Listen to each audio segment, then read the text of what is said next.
Louvado seja nosso Senhor Jesus Cristo, para sempre seja louvado. Em nome do Pai, do Filho e do Espírito Santo. Amém.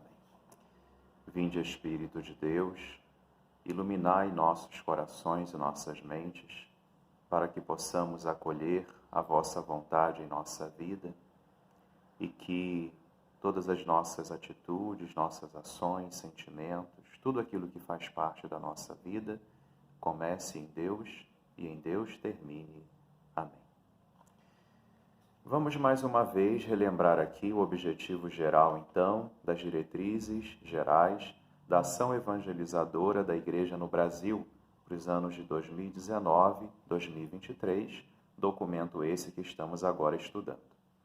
Diz assim: evangelizar no Brasil cada vez mais urbano, pelo anúncio da palavra de Deus, formando discípulos e discípulas de Jesus Cristo em comunidades eclesiais missionárias, à luz da evangélica opção preferencial pelos pobres, cuidando da casa comum e testemunhando o reino de Deus rumo à plenitude. Objetivos esses que estão sendo desenvolvidos ao longo deste documento. Estamos agora neste vídeo iniciando o estudo do primeiro capítulo dessas diretrizes gerais da ação evangelizadora. Esse primeiro capítulo tem como título o anúncio do Evangelho de Jesus Cristo. Então nós vamos estudar quais são esses mistérios que o Evangelho, o anúncio de Jesus, trouxe para nós. Muita coisa que nós já sabemos, vamos relembrar agora, claro que sempre dentro desta perspectiva de evangelização, de sermos discípulos missionários. Estamos agora no número 10 deste documento. Então, o primeiro capítulo já começa a dizer, numa pequena introdução, que o mundo urbano atual, como dissemos nos vídeos anteriores, essa mentalidade urbana está tomando conta cada vez mais da vida de todos nós, os brasileiros, mesmo das pessoas que moram no campo ainda, que vivem, trabalham no campo, mas a mentalidade urbana está cada vez mais forte dentro da nossa sociedade, né? Bom, e ali nós precisamos perceber que esse mundo urbano traz bastante contradições, é bastante complexo essa mentalidade.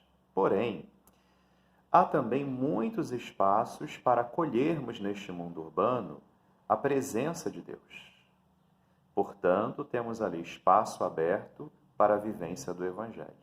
Onde tem desafio, há também o desafio que o próprio Espírito Santo nos faz, de que, com criatividade, possamos levar a palavra de Deus e encontrar as pegadas de Deus em toda aquela complexidade ali presente. O número 11 fala que a descoberta dessa presença se realiza dentro das culturas, ou seja, a cultura como aquilo, os costumes, os hábitos, a maneira de ser, que os homens vão desenvolvendo ao longo da sua vida e, sobretudo, em coletivo, né?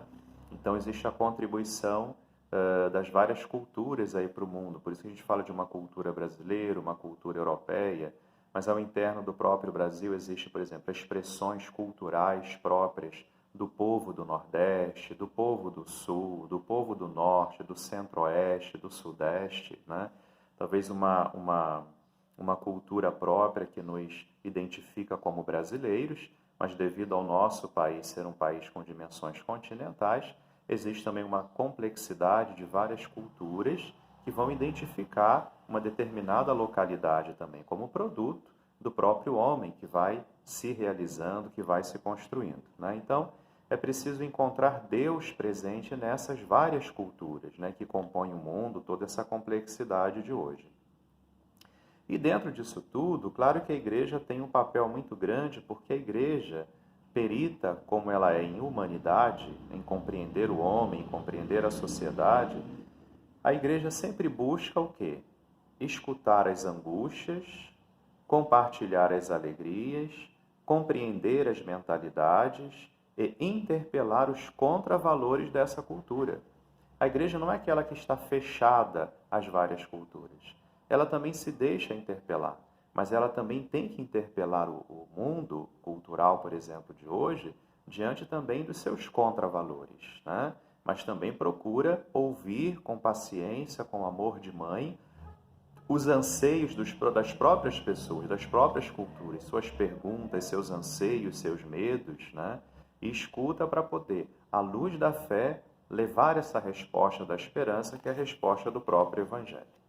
Bom, a partir de agora do número 12, esse documento começa a refletir mais uma vez sobre Jesus como missionário do Pai. Jesus que veio anunciar a mensagem do Pai, com fidelidade, sempre fiel à mensagem do Pai. O número 12, trazendo uma expressão da carta de São Paulo aos Filipenses, capítulo 1, versículo 21, para mim, de fato, o viver é Cristo. Né? Então, compreender a pessoa de Jesus Cristo, compreendê-lo como missionário do Pai, a sua fidelidade ao projeto do Pai até a morte de cruz, é importantíssimo para ver que a nossa vida está em Cristo. O nosso viver é Cristo, como disse o próprio São Paulo na carta aos Filipenses. Nós somos, então, convidados ao quê? A renovar o nosso encontro pessoal com Cristo.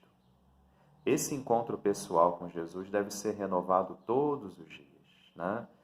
Então a gente não faz encontro com uma ideia de Jesus Cristo, com uma ideia de cristianismo. Nós fazemos o encontro com a pessoa de Jesus. E cada um precisa fazer esse encontro. Se você ainda não fez, se eu ainda não consegui fazer, é preciso pedir o Espírito Santo, que nos dê a graça de fazermos esse encontro pessoal com Jesus. Porque as coisas não podem ficar só na nossa cabeça. Elas precisam entrar no nosso coração. Porque enquanto Jesus não faz morada no nosso coração, nada modifica. Isso é o encontro pessoal com Cristo.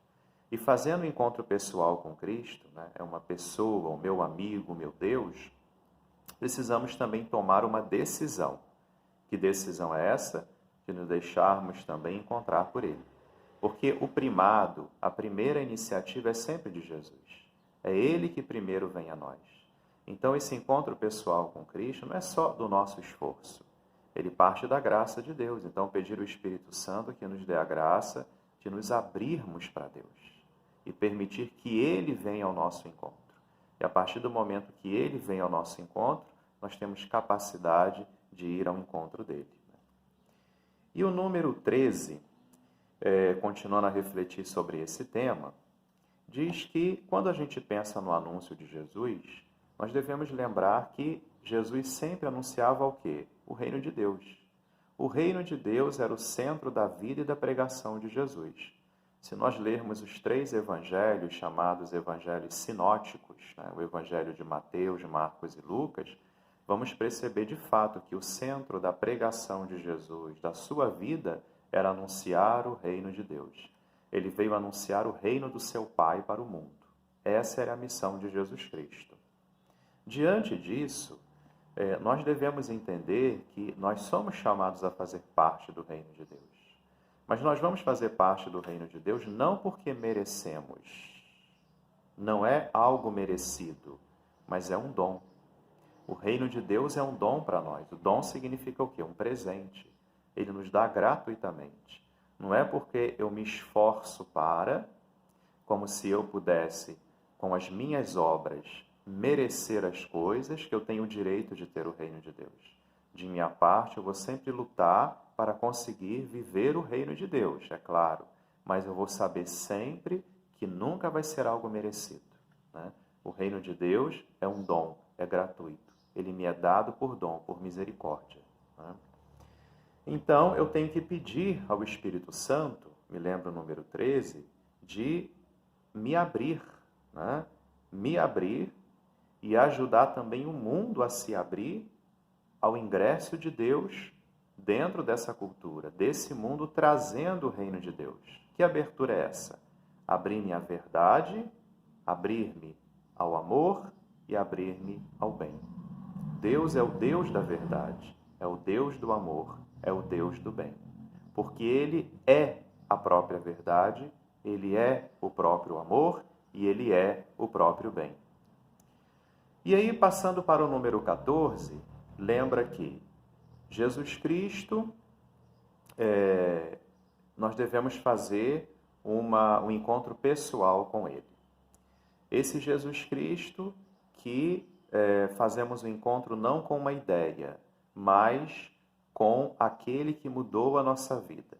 E aí vale a pena relembrar aquilo que o Papa Bento XVI, na época Papa, Deus Caritas Est, na sua encíclica sobre o amor cristão, ele disse no número 1: ao início do ser cristão não há uma decisão ética ou uma grande ideia, mas o encontro com o acontecimento, com uma pessoa que dá à vida um novo horizonte e, desta forma, o rumo decisivo. Então, eu não sou cristão porque eu acho bonitinho, mas eu sou cristão porque eu fiz o encontro com uma pessoa. E o número 14, então, lembra que o reino pertence a Deus. É o reino de Deus. Não é o reino que o ser humano constrói. É o reino que Deus lhe dá como dom. E nós precisamos acolher esse reino pela fé. É a fé que nos faz compreender isso. Porque o primado é sempre de Deus. Ele vem por primeiro ao nosso encontro. É Ele quem nos dá o seu reino. A iniciativa pertence sempre a Deus. Porém, como em Jesus Cristo, Deus Pai confiou também o anúncio desse reino à sua igreja, é papel da igreja realizar a sua missão. É papel da igreja que recebeu a missão de Cristo, fazer o quê? Construir com Cristo o reino de amor, de justiça e de paz para todos. Repito, é missão da igreja, porque ela recebeu isso de Jesus, construir junto com Cristo, porque ela não constrói por si mesma, mas ela constrói com Cristo o reino de Deus, como dom, que é um reino de amor, de justiça e de paz para todos. Como ela acolhe esse compromisso, é nesse acolher este compromisso de com Cristo construir este reino de Deus, é que vai existir a edificação do reino de Deus nesse mundo. Então ela vai construir e com Cristo, construindo, vai também edificando, mostrando a sua beleza, mostrando a sua santidade, a santidade do reino de Deus, a santidade do próprio Deus no meio deste mundo. Voltemo-nos agora o nosso coração para aquela que também é peregrina junto conosco nesta caminhada. Ave Maria, cheia de graça, o Senhor é convosco. Bendita sois vós entre as mulheres e bendito é o fruto do vosso ventre, Jesus. Santa Maria, Mãe de Deus, rogai por nós, pecadores, agora e na hora de nossa morte. Amém. Jesus manso e humilde de coração, fazei o nosso coração semelhante ao vosso. Fiquem na paz de Deus.